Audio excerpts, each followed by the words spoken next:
Now, a warm Mark Thompson Show welcome for someone who really dutifully performed the task of being a co-host on my podcast, which has been dry docked. I know. Can you imagine?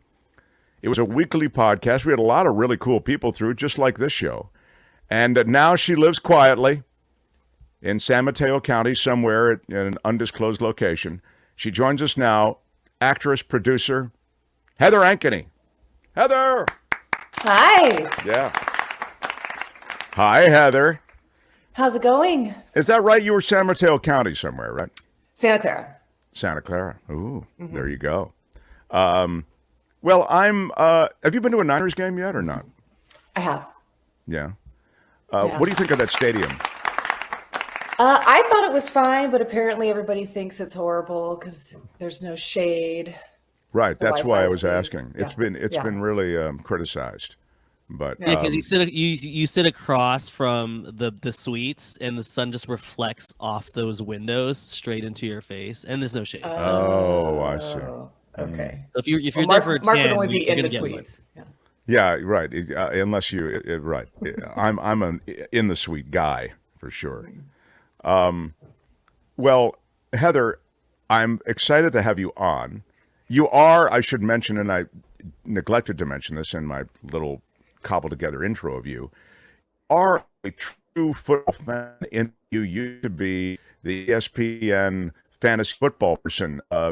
Albert, you, a fantasy football player, probably have a lot to talk to Heather about, during this off-season ramp-up as you guys sort of plot your next move for the coming season. Heather's very much connected. In fact, who do we have, Heather, from fantasy football land? He's still on ESPN now.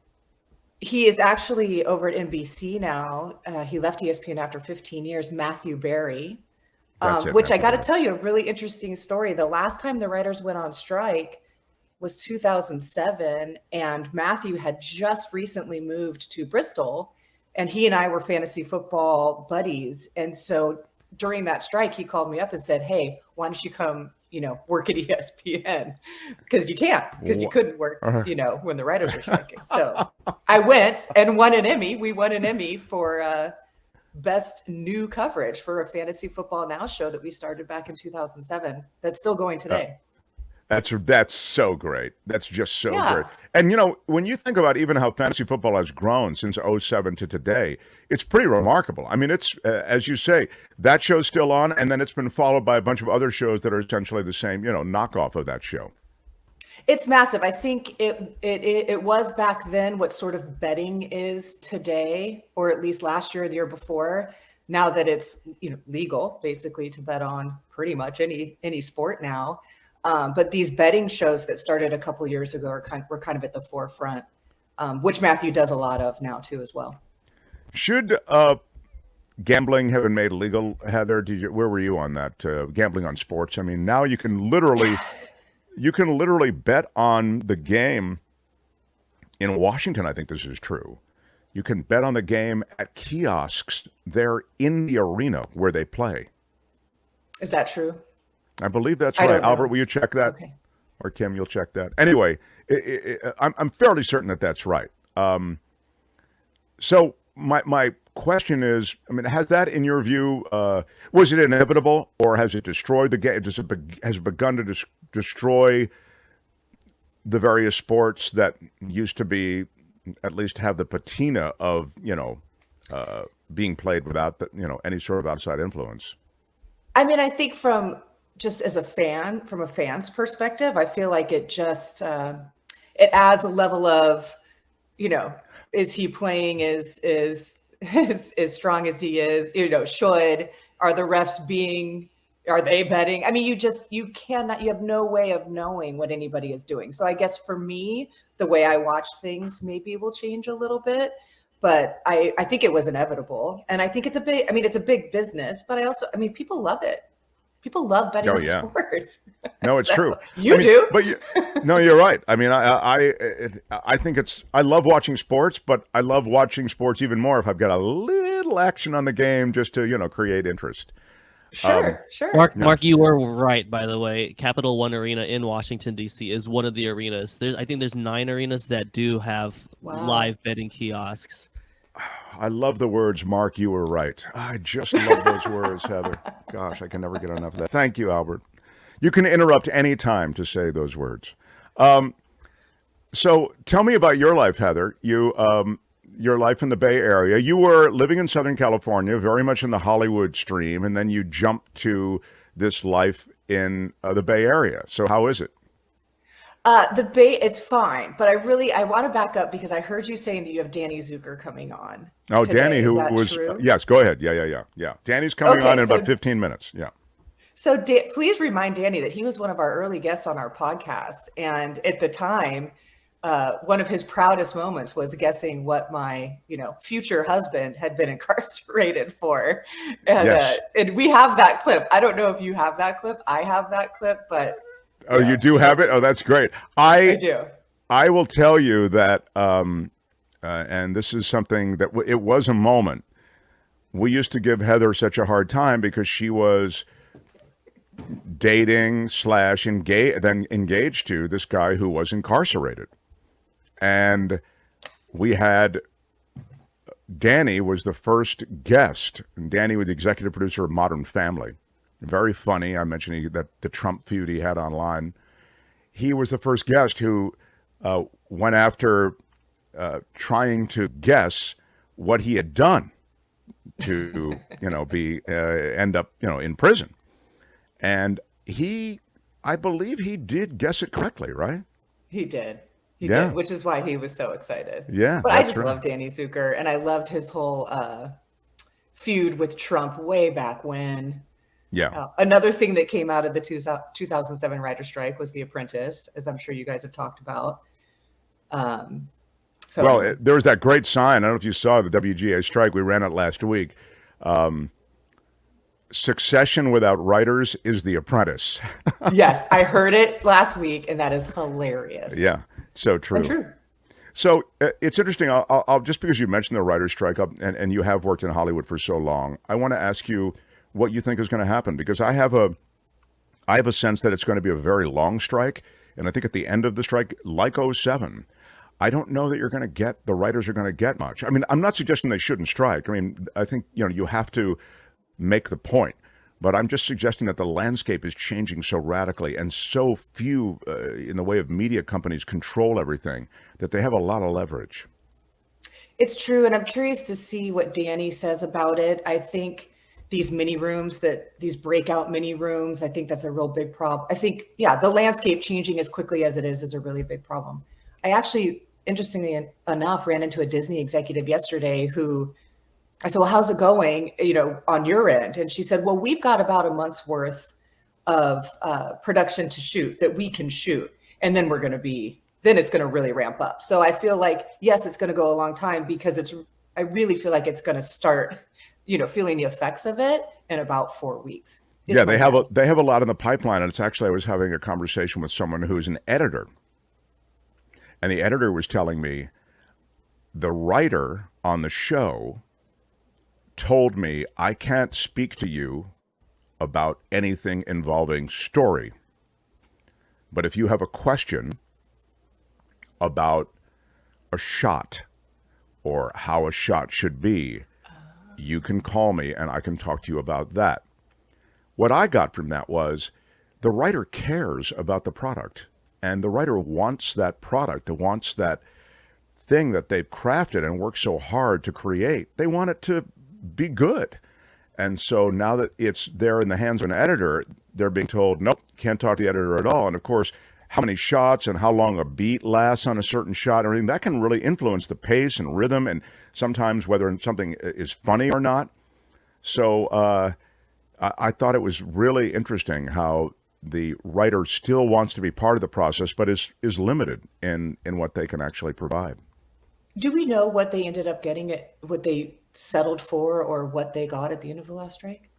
I mean, I just know that I thought they were, in talking to a few writers, I'll ask Danny if he knows, but I thought there was some disappointment. It was regarding residuals on streaming, where that was the big hitch, I think, in the last one. And And now it is all about residuals on streaming. Streaming was just one of those things that wasn't that big a deal in '07, and now it's everything, right? So that's what I mean when I talk about changing landscape. It's just crazy. You were part of Heather Ankeny. In our last minute here, I want to just mention, and I'm sorry to do it because I do it every time you're on. It's okay. I love it. I ran into Josh at a golf tournament last year too. By the way, you're talking about Jay Elvis, or you're talking about Josh? No, Josh Duhamel. Assuming that Sorry. Yeah. I didn't know. You're so many Joshes in our lives. So Heather was part of one of these moments that I love in procedurals, particularly, but they exist in other places, other narratives, and that is at the end of a scene.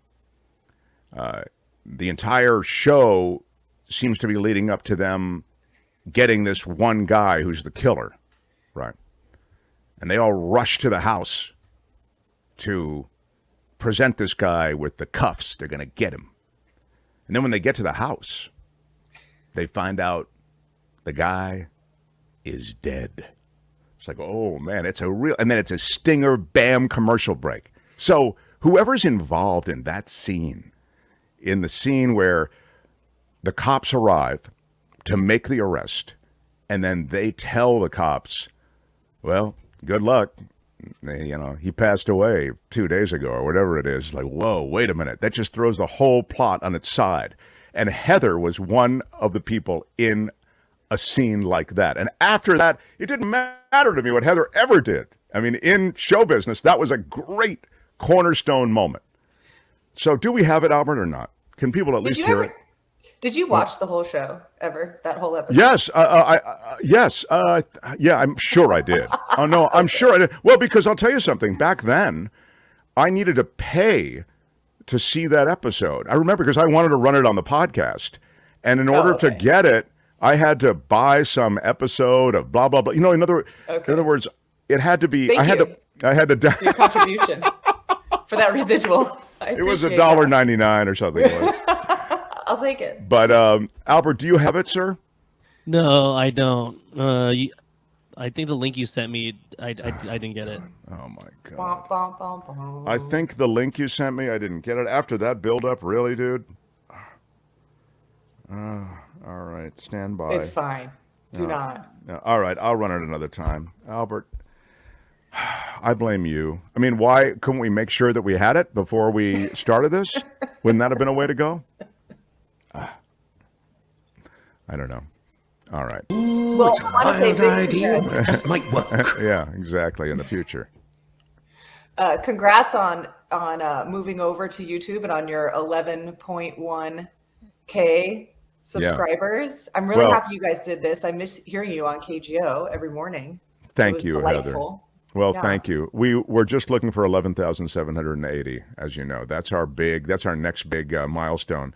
That was the number. I thought you hit it. No, we have 11,001 something. I just want to find 11,780. Yeah, see, one Trump, more than we have. Yeah, Trump and I my. need 11,000.